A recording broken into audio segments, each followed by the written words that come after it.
महायोद्धा असुरों, अपने क्रोध और पराक्रम का प्रदर्शन कल रणभूमि में करना। अभी तो हमारे उपहार स्वरूप दिए गए इन लड्डुओं को शांति से ग्रहण तो कर लो। तुम क्या हमें इसलिए प्रसन्न करने की कोशिश कर रहे हो जिससे कल के युद्ध में हम अपनी पूर्ण शक्ति का प्रयोग न करें? नहीं नहीं, ऐसा कुछ भी नहीं है असुर जी।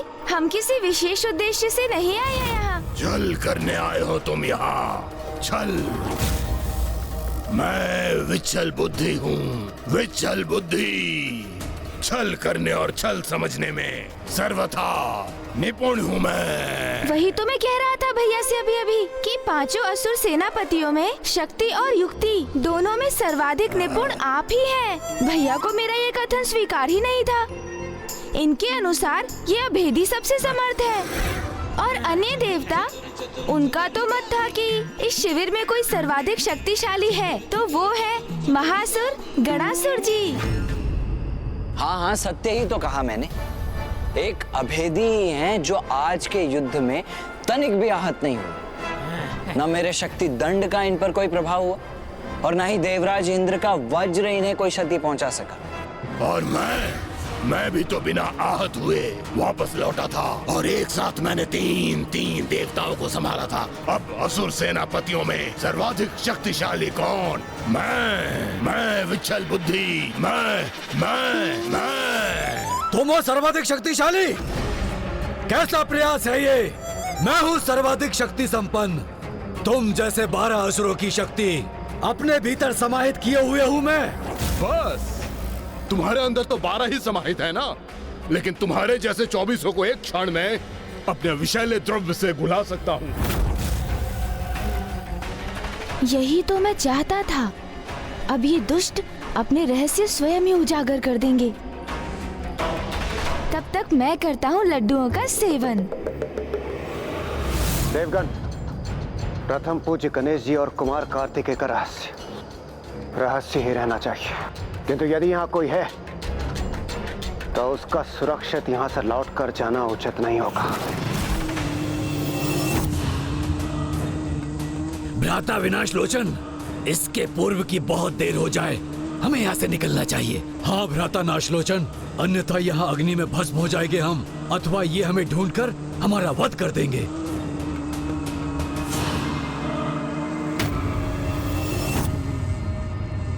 देवगण,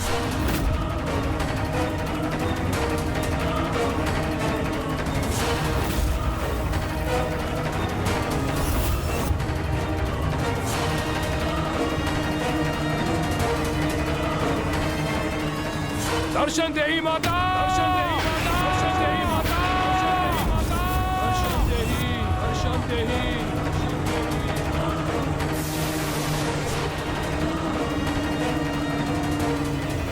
दर्शन देही माता, दर्शन देही माता, दर्शन देही माता, दर्शन देही माता, दर्शन देही, दर्शन देही। आज मेरे द्वारा आवाहन करने पर भी नहीं आई आप माता, तो अब मुझे ही आपके पास आना पड़ेगा। देखा भैया, दुर्गमासुर जी कितनी भली भांति अपना अनुष्ठान करते हैं, इसीलिए इतने वरदान प्राप्त है उन्हें। इन पांचों को देखकर तो वैसे यही प्रतीत होता है कि कदाचित अन्य देवता ही उचित कह रहे थे। इनमें यदि किसी के पास कोई वरदान है तो वो गणासुर ही हो सकते हैं, क्योंकि इनसे युद्ध किया था मैंने। अपार शक्ति है भैया इनके पास। हाँ, अत्यंत विशेष वरदान प्राप्त है मुझे, इसलिए तो मैं कह रहा था सभी में सर्वाधिक शक्तिशाली मैं ही हूँ। ये चारों अपनी समस्त शक्ति से भी मेरा सामना नहीं कर सकते।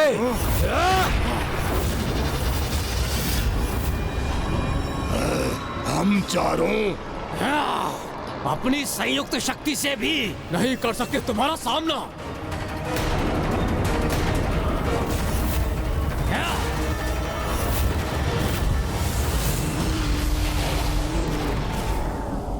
प्रणाम असुर सम्राट।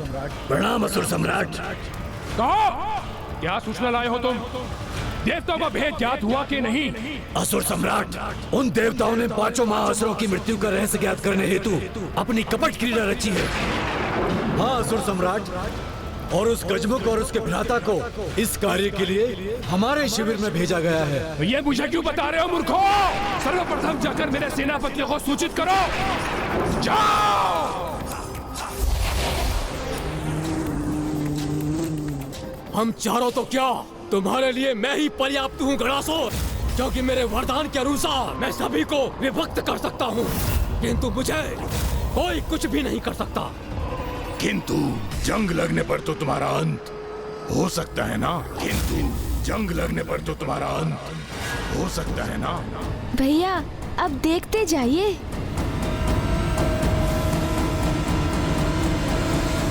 हम शीघ्र सावधान करेंगे उन्हें। किंतु मेरा अंत कोई नहीं कर सकता। स्वयं अग्निदेव और सूर्यदेव भी मुझे क्षति नहीं पहुंचा सके, स्वयं वो भी। परंतु मैं कर सकता हूँ तुम्हारा अंत, क्योंकि मुझे तुम्हारे गुप्त रहस्य भली भांति ज्ञात है। सभी अष्टभुजा जीवों के समान तुम्हारे भीतर भी 3 हृदय हैं, और अगर तीनों को एक साथ नष्ट कर दिया जाए तो तुम्हारा अंत भी निश्चित है। और मैं अपने विषैले द्रव्य से पल भर में सभी का अंत कर सकता हूँ। किंतु मेरा नहीं तुमुखा, मेरा नहीं, अभेदी हूँ मैं। कोई अस्त्र शस्त्र मुझे भेद नहीं सकता, किंतु तुम्हारे अंत के लिए तो बस कोई अस्त्र तुम्हारे एक मुख से भीतर जाके दूसरे मुख से बाहर आ जाने के बाद ही तुम ढेर हो जाओगे, किंतु मुझे कोई ढेर नहीं कर सकता। मैं अभेदी हूँ, तुम सबसे शक्तिशाली हूँ मैं। किंतु कीचड़ में भी तो तुम्हारी शक्ति निम्न हो जाती है ना, वहाँ तो तुम्हें सरलता से कुचला जा सकता है, किंतु मुझे तो न कीचड़ में, न जल में, न पृथ्वी पर, न पृथ्वी के नीचे कहीं कोई मेरा वध नहीं कर सकता। इसीलिए तो सर्वशक्तिशाली हूँ मैं।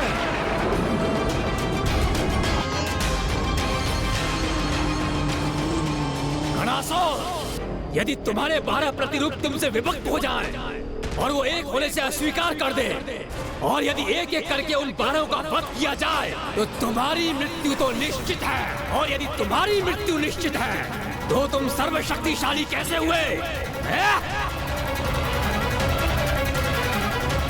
तो इसलिए जाके कह दो देवताओं से, क्योंकि ये अभेदी ही सर्वशक्तिशाली है।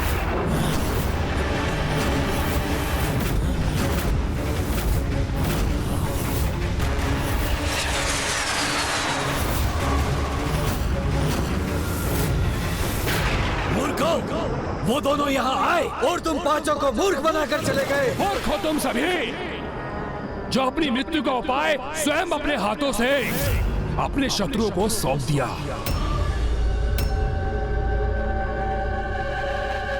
अब इस प्रकार मुंह लटकाने से क्या होगा? सूर्योदय होने में भी अभी कुछ समय शेष है।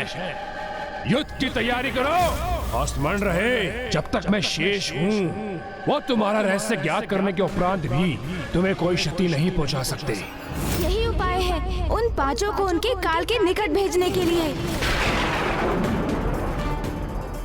अब जब हमें ये ज्ञात हो ही गया है कि उन सभी का अंत कैसे संभव, तो हमें उन सभी को अकेले घेर कर एक एक करके उनका अंत करना होगा, जिससे उनमें से कोई भी मां की दूसरे दिवस की पूजा में बाधा उत्पन्न न कर सके।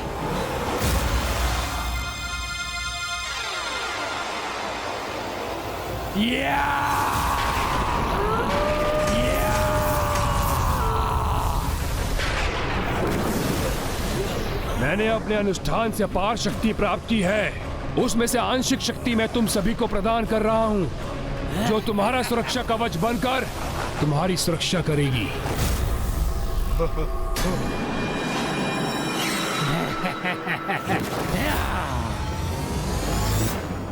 द्वितीय दिवस के दुग्धाभिषेक के पश्चात मां की बस एक ही दिवस की पूजा और शेष रह जाएगी। इसीलिए आप तैयार हो जाइए देवगण। आज के युद्ध के आरंभ का शंखनाद होने में अब अधिक समय शेष नहीं है।